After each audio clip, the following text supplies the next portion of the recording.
The massive alien ship moved slowly through space toward Earth's orbital station. Its silver hull gleamed in the sunlight as it approached the human outpost. Inside the alien vessel, Commander Zixthara stood on the bridge watching the small human station grow larger on the viewing screen.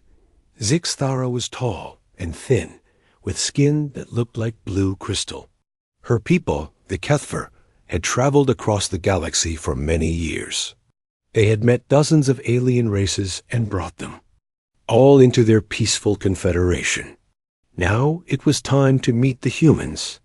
"Captain, we are ready to dock with their station," said Officer Veltar from his control panel. His voice made a soft humming sound when he spoke. "Good. Send them our greeting message." "Tell them we come in peace," Zixthara replied. She had studied the human language for months to prepare for this moment. On the human station, Captain Jake Morrison watched the alien ship approach through the large windows of the command center. He was a tall man with gray hair and tired eyes. He had been in the Earth Defense Force for 20 years, but nothing had prepared him for this day. "Sir, we're getting their message now," said Lieutenant Amy Rodriguez from her station. She was young and eager, with short black hair and bright brown eyes. "They want to dock and begin diplomatic talks." Morrison nodded. "Tell them they're welcome. Have security teams ready, but keep weapons hidden. We don't want to seem hostile." The alien ship connected to the station with a soft thud. Morrison walked to the docking bay with Rodriguez and 4 other soldiers. They wore clean uniforms, but carried no visible weapons. Morrison had chosen his best people for this meeting. The airlock opened with a hiss. Zixthara stepped through first, followed by 6 other aliens. They all looked similar, with blue crystal skin and long limbs.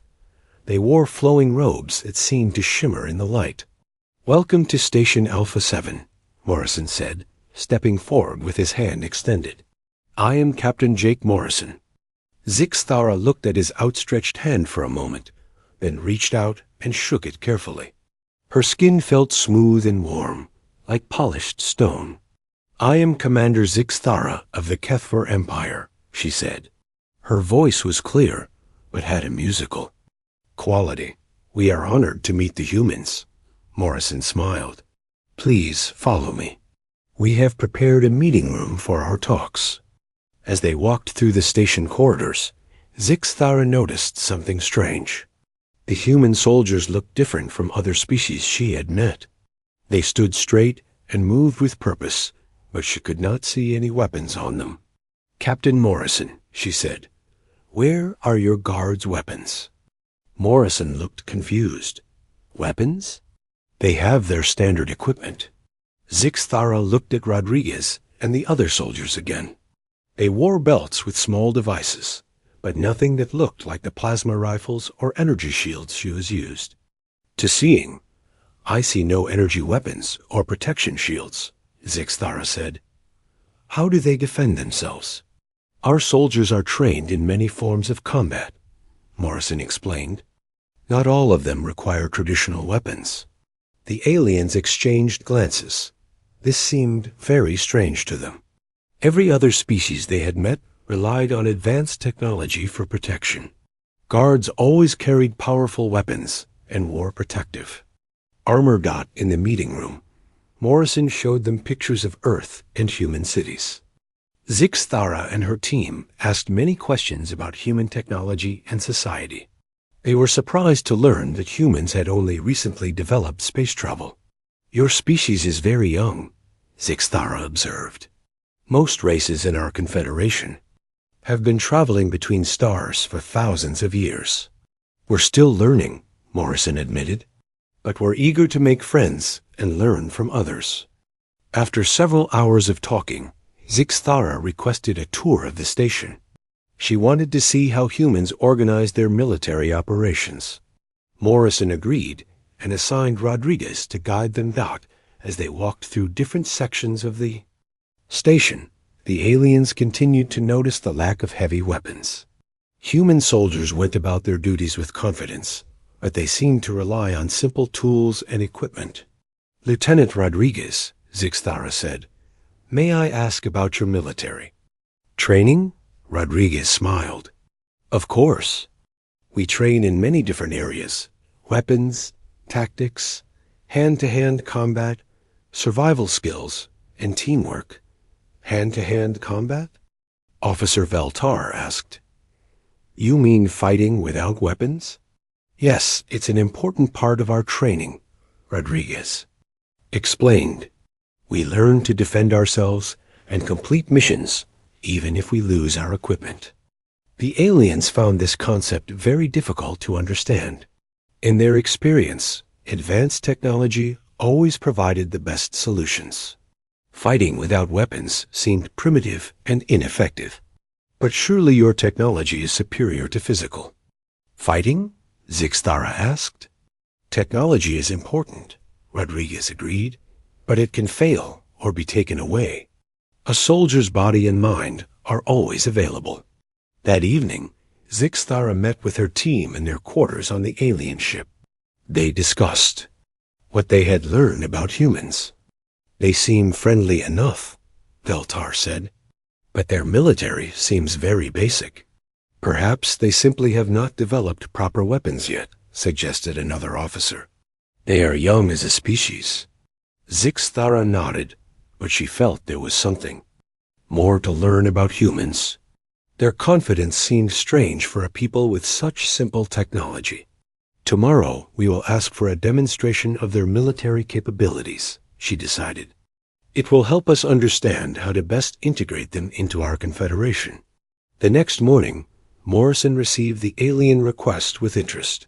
He had been hoping for a chance to show what humans could do. "They want to see our military in action?" he asked Rodriguez. "Yes, sir. They seem curious about our training methods," Morrison smiled. "I think we can arrange something interesting for them. Contact Sergeant Ben Clark and Captain Lisa Harper. Tell them to prepare for a special demonstration." Rodriguez grinned. She had seen both officers in action before and knew the aliens were in for a surprise. As the day progressed, both sides prepared for the demonstration. The aliens expected to see primitive weapons and basic tactics. The humans prepared to show their visitors something completely different.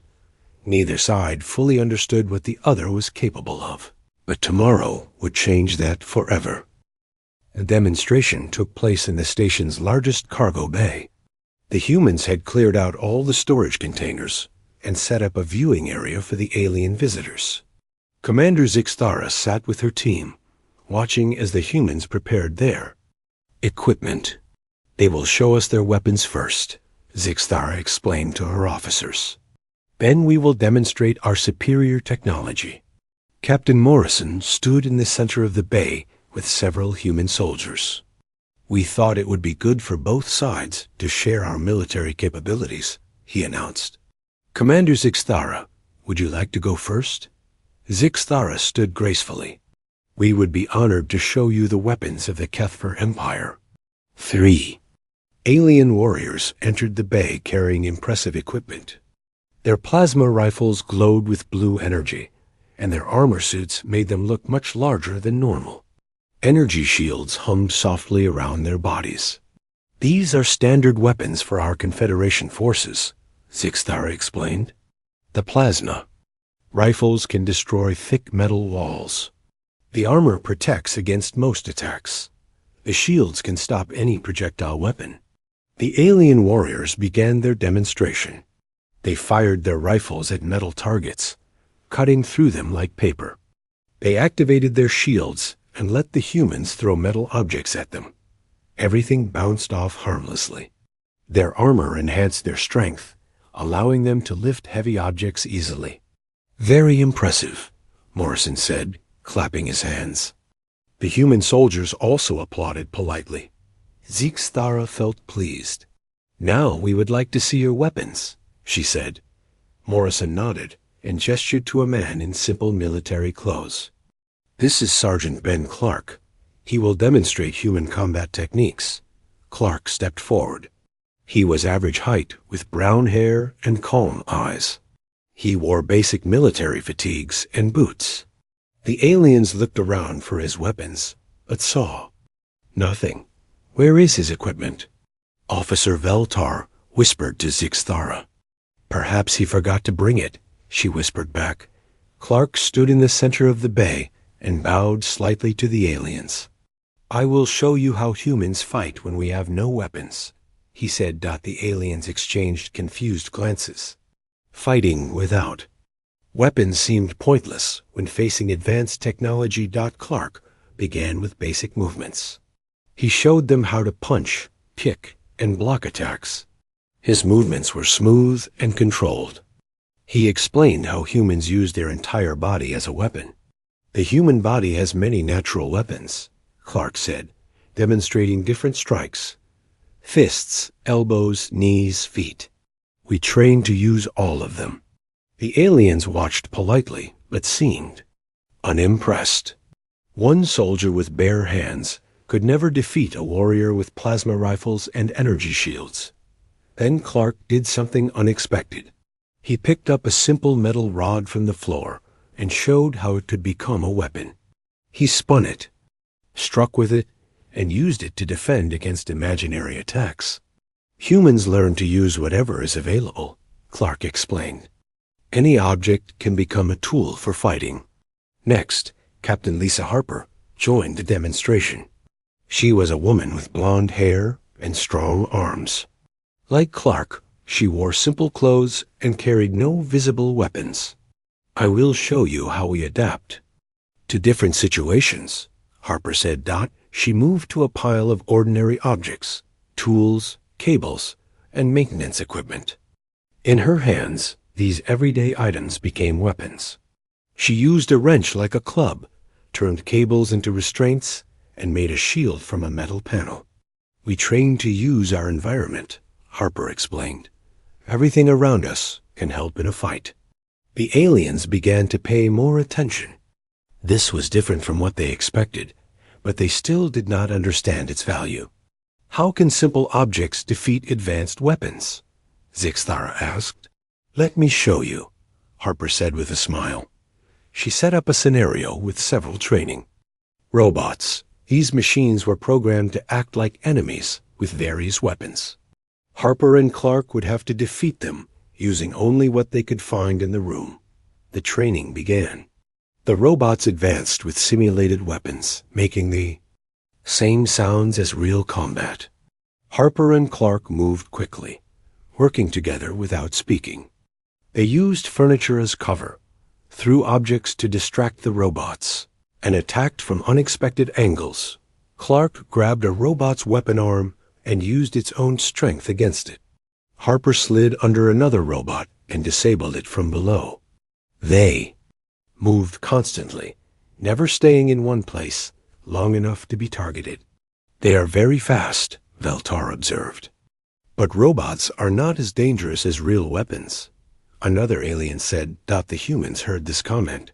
Morrison spoke to the training computer, increasing the difficulty. Now the robots moved faster and used more aggressive tactics. Harper and Clark adapted immediately.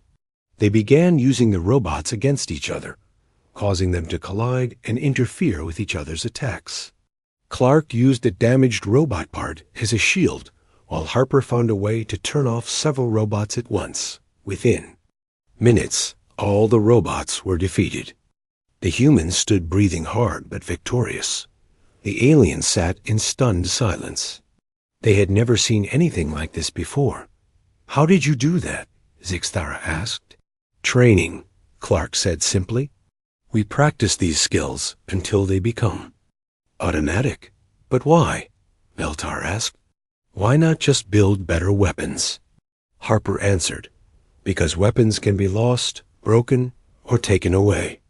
But as long as we are alive, we can still fight. Morrison stepped forward. Human military training teaches us to be independent. We cannot always rely on technology to save us. Zixthara thought about this. In her long experience, she had never met a species that trained their soldiers to fight without weapons. It seemed inefficient and primitive. "Surely your plasma weapons are more effective than hand-to-hand combat?" she asked. "We have energy weapons too," Morrison admitted, "but we train for situations where they might not be available." The aliens discussed this quietly among themselves. They could not understand why anyone would prepare for fighting without technology. Their entire military philosophy was based on having the best equipment available. "Would you like to see more?" Harper asked. Before Zixthara could answer, Clark had already begun setting up another demonstration. This time, he faced multiple opponents at once. Human soldiers played the role of enemies, attacking him from different directions. Clark moved, like water, flowing around attacks and striking back precisely. He used one attacker's momentum to throw him into another. He grabbed weapons from his opponents and used them briefly before discarding them for something else. "He fights like he is dancing," one alien whispered. "But it is effective," Zixthara admitted reluctantly. The demonstration ended with Clark standing calmly in the center of the room while his opponents lay on the ground, defeated but unharmed. "This is basic training for all human soldiers," Morrison explained. "Everyone learns these skills." The aliens realized they were seeing something unique. No other species in their confederation fought this way. Most relied completely on their technology and were helpless without it. "We would like to learn more about your training methods," Zixthara said carefully. Morrison smiled. "We would be happy to share our knowledge. Perhaps we could arrange a more detailed exchange?" As the demonstration ended, both sides felt they had learned something important. The aliens had seen that humans were not as primitive as they appeared. The humans had shown their capabilities without revealing all their secrets, but the real test was still to come. Commander Zixthara could not sleep that night. She kept thinking about the human demonstration. The way those soldiers fought without weapons troubled her in a way she could not explain. The next morning, she called Captain Morrison to her ship. "We have a proposal," she said when he arrived in the alien conference room. Morrison sat across from her at the strange crystal table. "What kind of proposal?" "We want to test these fighting skills properly," Zixthara explained. "Our ship has a training facility that can create any combat situation. We think a real test would help us understand human capabilities better." Morrison looked interested. "What kind of test?" "A practical combat scenario. One of our best warriors against one of your soldiers. Both would face the same challenges, but each could use their own methods." Morrison thought about this carefully. "It would need to be fair. No one should be seriously hurt." "Of course," Zixthara agreed. "Our holographic training system cannot cause real harm. It can only simulate combat conditions." "Then we accept." Morrison said, "When do you want to begin?" 2 hours later, both sides gathered in the alien ship's training facility. The room was large and empty, with walls that could project any environment. Zixthara had chosen a complex scenario, a military base with multiple levels, security systems, and automated defenses. "The goal is simple," she explained to both combatants. "Reach the center of the base and retrieve a data crystal. The path will be defended by various obstacles and enemy forces." The alien warrior was named Crickstull. He was tall and strong, covered in the best armor his people could make. His plasma rifle gleamed with energy, and his shield generator hummed quietly on his belt. He looked confident and ready. The human representative was Corporal Danny Wright. He was shorter than Crickstull, with sandy hair and quick green eyes. He wore basic military fatigues and carried standard human equipment, a sidearm, some tools, and a communication device. "This seems unfair," Officer Veltar whispered to Zixthara. "Our warrior has much better equipment." "That is exactly what we want to test," Zixthara replied. "Let us see if human training can overcome superior technology." The simulation began. Both combatants found themselves outside a large military complex. Guard towers rose from the walls, and security drones patrolled the perimeter. The facility looked dangerous and well defended. Crixtal immediately began scanning the area with his armor sensors. The advanced technology showed him the locations of all enemies and defensive systems. He plotted the most direct route, too. The center of the base, .right, stood quietly for a moment, just watching and listening. He had no sensors, but his eyes and ears told him about wind patterns, lighting conditions, and the timing of drone patrols. Crixtal moved first. He approached the main gate directly, using his plasma rifle to destroy the security cameras. His shields deflected the return fire from automated guns. He blasted through the gate and advanced steadily into the base. Right chose a different approach. He circled around to the side of the base, where the walls were lower. He found a drainage pipe and crawled through it, avoiding the main defenses. Entirely inside the base, both combatants faced their first real challenge. The facility was designed to gradually remove their equipment through various traps and obstacles. Acid pools would damage armor, electromagnetic fields would disable electronics, and physical barriers would force them to abandon heavy gear. Crixtal encountered the first trap, a corridor filled with energy-dampening fields. His armor warned him that his shields would not work in this area. He hesitated, then decided to proceed quickly, trusting his armor's protection. Wright reached the same area through a different route. He noticed the warning signs and energy readings that indicated the trap. Instead of walking through it, he found a maintenance shaft above the corridor and crawled over the dangerous area. As they progressed deeper into the base, both combatants began losing equipment. Crixtal's shield generator was damaged by an acid spray. Wright's communication device was destroyed by an electromagnetic pulse. But while Crixtal became more cautious as he lost technology, Wright seemed to become more creative. The alien warrior found himself facing a locked door that required a security code. His armor's computer systems had been damaged, so he could not hack the lock. He spent several minutes trying to break through with his plasma rifle. Wright encountered the same door, but noticed something different. He saw that the lock was controlled by a simple mechanical system behind the electronic panel. He used his knife to remove the panel and manually operated the lock mechanism. Interesting, Zixthara murmured as she watched. The human finds solutions we did not program into the scenario. The test continued with more challenges. Both combatants faced armed guards, security robots, and environmental hazards.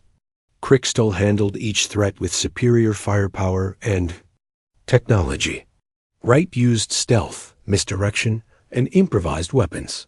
The turning point came when both reached the same elevator shaft. The elevator was broken, and the shaft was filled with security lasers. Crixtal's armor could probably withstand the lasers, but the elevator mechanism was too damaged to carry his weight. Wright studied the problem differently. He noticed that the security lasers had a pattern. They turned on and off in a specific sequence. He also saw that the elevator cables were still strong enough to support a lighter person. While Crixtal was trying to repair the elevator with his suit's tools, Wright timed the laser pattern and began climbing the cables. He moved quickly between the laser cycles, using his hands and feet to grip the cables. Crixtal realized what was happening and tried to follow, but his heavy armor made him too slow. The lasers activated and forced him to retreat. Wright reached the upper level first and found the data crystal in a heavily guarded room. But as he grabbed it, alarms began sounding throughout the base. The simulation was programmed to become much more difficult once the objective was taken. Both combatants now had to escape the base while being hunted by every security system. This was where the real test began. Crixtal fought his way out with pure firepower. His plasma rifle cut through walls and destroyed any opposition. But each battle used more of his weapon's energy, and some of his armor systems were failing. Wright took a completely different approach. He used the chaos to his advantage, moving through areas where the security forces were distracted by Krixtal's attacks. When he had to fight, he used hit-and-run tactics, striking quickly and disappearing before the enemies could respond. The final challenge was the most difficult. Both combatants lost their primary weapons at the same time. Krixtal's plasma rifle overloaded, and Wright's sidearm was damaged beyond repair. They had to complete the escape without their main tools. This was where the difference in training became clear. Krixtal, without his technology, became uncertain and slow. He had been trained to rely on his equipment, and without it, he struggled. To adapt, Wright, on the other hand, seemed to become more focused. He began using everything around him, debris as weapons, shadows for concealment, and even the base's own security systems against itself. In the end, both combatants escaped the simulation, but Wright finished several minutes ahead of Krixtal. More importantly, he had used fewer resources and taken less damage. The alien observers sat in stunned silence as the simulation ended. Their best warrior, equipped with the finest technology, had been outperformed by a human with basic equipment. How is this possible? Veltar asked quietly. Zixthara stared at the human soldier who was now talking casually with his captain. Wright did not look tired or stressed. He looked like someone who had just completed a routine exercise. I think, Zixthara said slowly, we have been thinking about warfare in the wrong way. Morrison approached her with a smile. What did you think of our soldier's performance? Impressive, Zixthara admitted. But I do not understand how he succeeded. Our warrior had better weapons and armor. That is exactly why he succeeded, Morrison explained. Wright was trained to think of problems differently. When technology fails, the human mind finds other solutions. For the first time since meeting the humans, Zixthara felt that she was the one who had something to learn. That evening, Commander Zixthara requested a private meeting with Captain Morrison. They met in the alien ship's observation deck, where they could see the stars through the transparent walls. I need to understand something, Zixthara said. Without greeting, your soldier defeated our best warrior. This should not be possible. Morrison poured himself coffee from a portable container he had brought. Would you like some? It is a human drink. No, thank you, Zixthara replied. Please, explain how Corporal Wright succeeded. Our warrior had superior weapons and armor. Morrison sipped his coffee slowly. That is exactly why Wright won. Krixtal depended on his equipment. When it failed, he did not know what to do. But technology is supposed to make us stronger, Zixthara protested. Why would we not use the best tools available? We do use technology, Morrison said. But we also train for situations where it might not be available. Wright was prepared for problems that your warrior had never considered. Zixthara moved to the window and looked out at the stars. In all our travels, we have never met a species that trains this way. Every civilization we encounter focuses on building better weapons and stronger armor. Tell me about your people's history, Morrison said, joining her at the window. Zixthara thought for a moment. The Kethvar have been a spacefaring race for over 3,000 years. We developed advanced technology early in our history. Our warriors have always been equipped with the finest weapons science can produce. What about before you had advanced technology? Morrison asked. Before? Zixthara seemed confused. We have always had technology. Even in our earliest records, our people used energy weapons and protective shields. Morrison nodded. That explains the difference. Humans are very young compared to your people. We have only been in space for a few decades. For most of our history, we had no advanced technology at all. How did you survive without proper weapons? Zixthara asked. We learned to use our minds and bodies, Morrison explained. Humans evolved on a dangerous planet. We had to be smart and adaptable to survive. We could not depend on technology because we did not have any. At that moment, Dr. Helen Price joined them. She was a thin woman with gray hair and intelligent eyes. Morrison had asked her to come and explain the science behind human development. Commander Zixthara, Price said, I understand you have questions about human capabilities. Yes, Zixthara replied. I want to know why humans fight differently than other species. Price activated a small holographic display that showed the human body.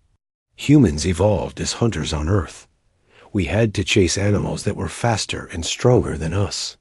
We succeeded by being persistent and clever. The display showed ancient humans hunting large animals with simple tools. Our ancestors used teamwork, strategy, and endurance to catch prey. They had to adapt to different environments and changing conditions. But surely intelligence is more important than physical ability? Zixthara asked. For humans, they work together, Price explained. Our brains evolved to solve problems quickly. Our bodies evolved to carry out those solutions. We think and act as one system. Morrison added, human soldiers are trained to use both their minds and bodies. They learn to improvise, adapt, and overcome obstacles without depending on any single tool or weapon. Zixthara studied the holographic display. Your species learned to survive by being flexible. Exactly, Price said. When humans face a problem, we look for multiple solutions. We do not depend on one method or tool. This is very different from our approach, Zixthara admitted. We believe in finding the best solution and perfecting it. Our weapons and armor are the result of thousands of years of improvement. That is not wrong, Morrison said, but it creates a weakness. If your perfect solution fails, you have no backup plan. Zixthara thought about the test they had witnessed. Krickstahl had indeed struggled when his equipment failed. You are saying that humans are weaker in some ways, but stronger in others? We prefer to think of it as being prepared for different situations, Price said. Human soldiers can fight with advanced weapons when they are available, but they can also fight with simple tools or no tools at all. Show me, Zixthara said suddenly.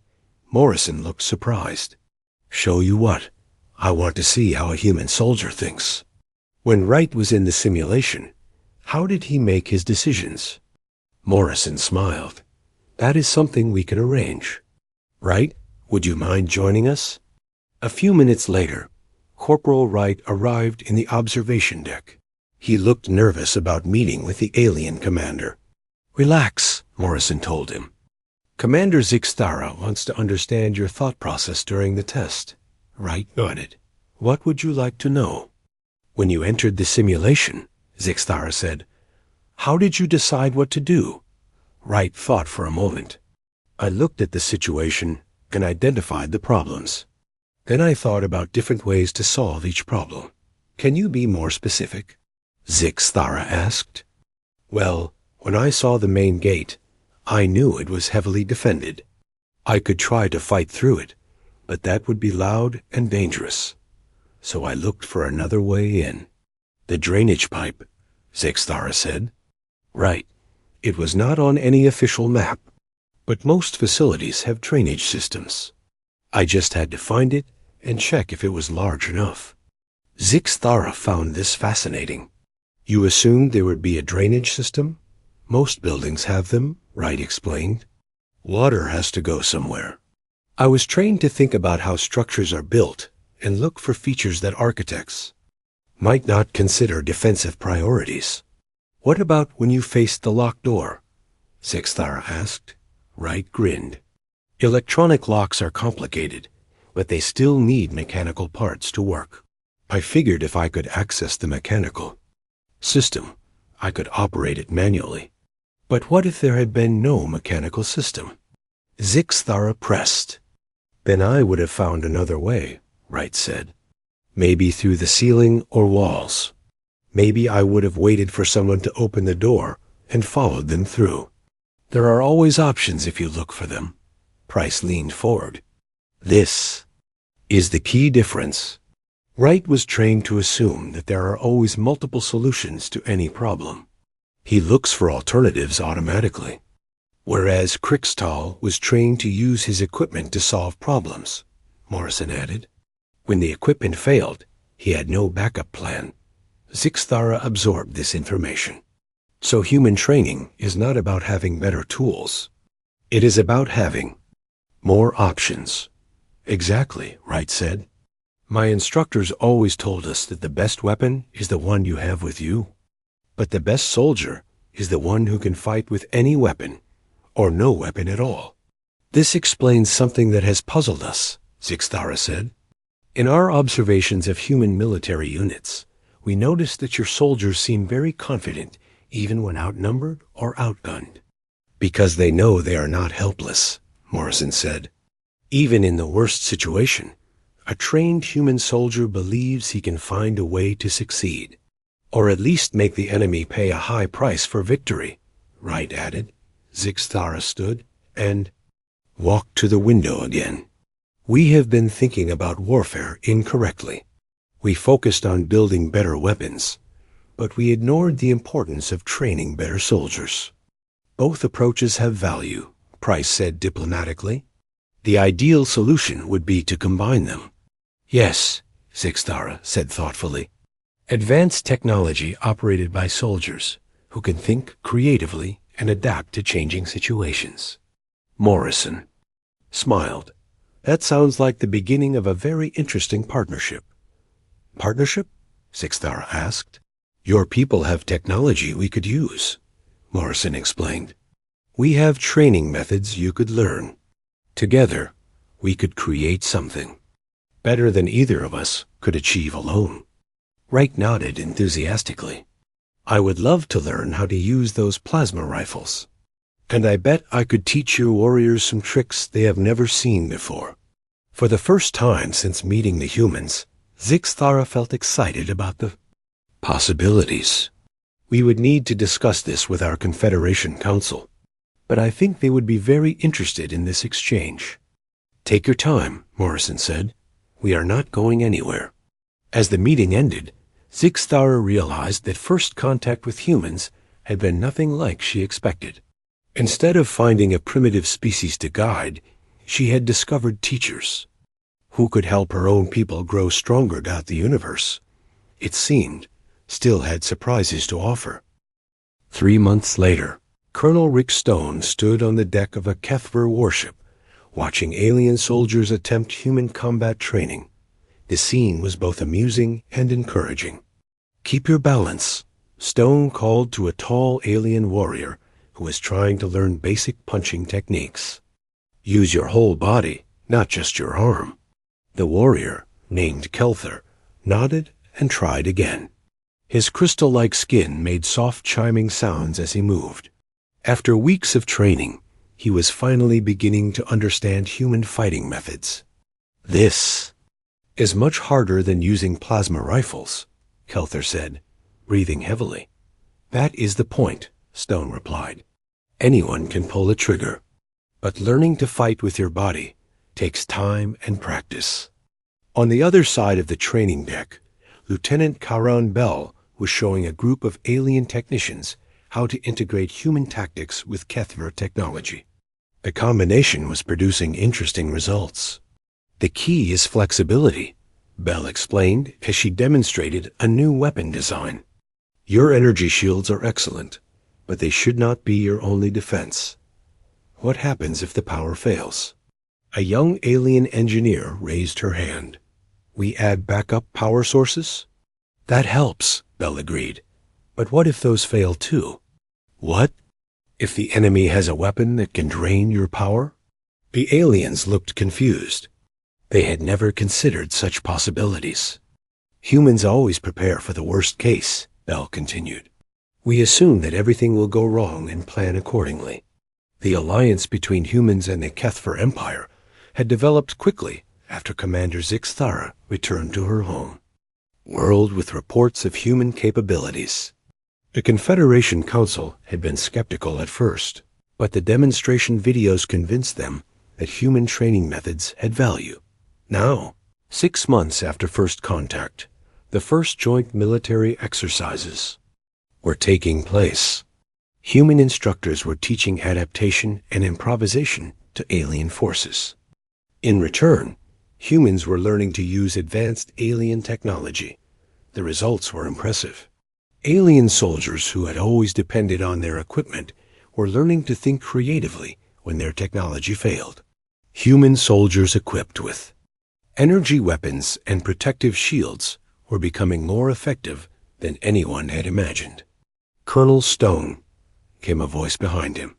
He turned to see Commander Zixthara approaching with a smile on her crystalline face. "Commander," Stone said, offering a respectful nod. "How are your warriors adapting to the new training?" "Better than I expected," Zixthara replied. "Though I think some of them are still frustrated by the difficulty." Stone chuckled. "Learning. To fight without technology is not easy for people who have always had it, but they are making progress." "Yes, I can see that," Zixthara said, watching Kelther successfully complete a defensive sequence. "Last week he could barely stand without falling over. Now he moves almost like a human." "Almost," Stone agreed with a grin. "Your people are naturally graceful, but human combat requires a different kind of movement. More explosive, less flowing." They watched the training for a few more minutes before Zixthara spoke again. "I have news from the Confederation Council. They want to expand our alliance." "How so?" Stone asked. "They are impressed with the results of our joint training program. So impressed that they want to invite Earth to join the Confederation as a full member." Stone raised his eyebrows. "That is a big step. What would it mean for us?" "Access to all Confederation technology and knowledge," Zixthara explained. "Trade agreements, mutual defense treaties, and scientific cooperation. In return, humans would share their training methods with all member species." "I will need to report this to Earth Command," Stone said, "but I think they will be very interested." Before Zixthara could respond, alarms began sounding throughout the ship. Red lights flashed in the corridors as an urgent announcement echoed over the communication system. "All personnel to battle stations. Unknown ships detected approaching. At high speed. Hostile intent confirmed." Stone and Zixthara ran to the command center, where they found chaos. Multiple screens showed a fleet of dark ships moving toward them. The vessels looked different from any Confederation design, angular and aggressive, with weapon ports glowing red. "Pirates," spat the ship's captain, a veteran named Velfin. "The Scar Raiders, they attack Confederation ships and steal technology." "How many ships?" Zixthara asked. 12, the tactical officer reported, all heavily armed. "They are demanding we surrender our cargo and technology." Stone studied the tactical display. The pirate ships were arranged in a standard attack formation, but something about their approach seemed familiar. "They are expecting a normal Confederation response," he observed. "Standard defensive tactics, shield walls, and energy weapon exchanges." "That is how space combat works," Velthin said, looking confused. "Not anymore," Stone said with a smile. "May I suggest a different approach?" Zixthara nodded. "What do you have in mind?" "Your people fight with honor and follow established tactics," Stone explained. "These pirates expect that. But humans learned long ago that the best way to defeat an enemy is to do something they do not expect." "You want to use human tactics?" "In space combat?" Velthin asked. "Why not?" Stone replied. "The principles are the same. Misdirection, improvisation, and using the enemy's expectations against them." Zixthara made a quick decision. "Do it. What do you need?" Stone moved to the Tactical console. First, we need to look weak. Lower your shields and reduce power to weapons. Make them think you are preparing to surrender. That seems very dangerous, Velthin protested. Trust me, Stone said. Karen, gather your mixed human-alien teams. We are going to show these pirates something they have never seen before. Lieutenant Bell nodded and began calling the joint combat units to action stations. These teams had been training together for weeks, combining human tactics with alien technology. The pirate ships moved closer, confident that their prey was preparing to surrender. Their formation tightened as they prepared to board the Confederation vessel. Now, Stone said quietly. Suddenly, the Confederation ship came alive. But instead of the expected defensive positions, human-trained teams launched from multiple points using small fighter craft and boarding pods.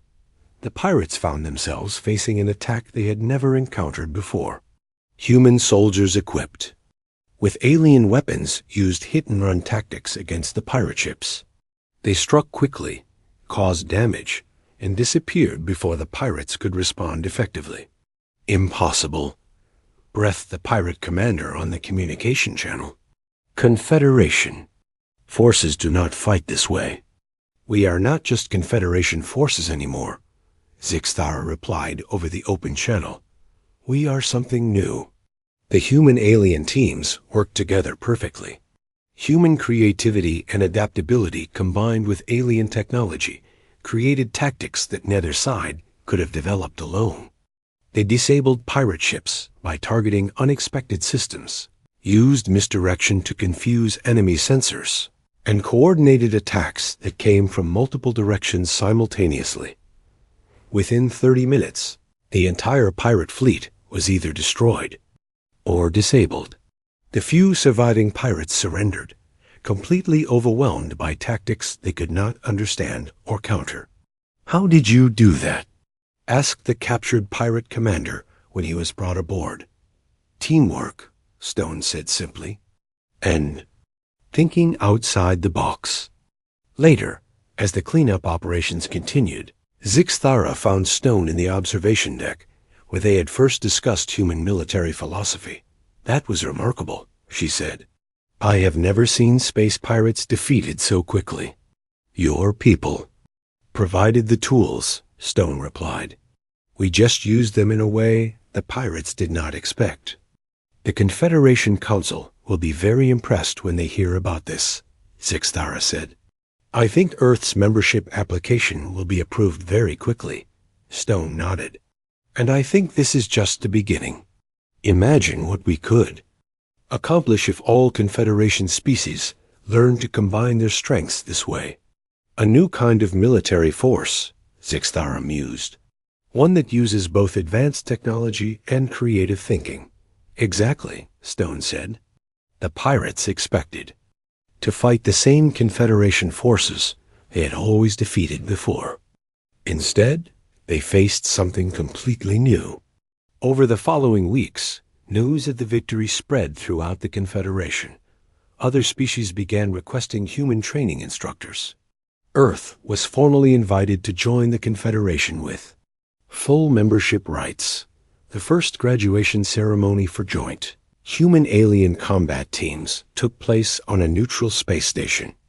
Representatives from dozens of species came to watch as humans and aliens who had trained together received their certifications. Captain Morrison, now promoted to Admiral, gave the graduation speech. 6 months ago, we thought that advanced technology was the key to military success. Today, we know that the real key is combining the best of all our capabilities. In the audience, former Corporal Wright, now Sergeant Wright, sat next to his alien training partner Kelthar. Both wore new uniforms that combined human and Kethfor design elements. So what happens next? Kelthar asked. Wright grinned. Now we teach others what we have learned. And we keep finding new ways to surprise our enemies.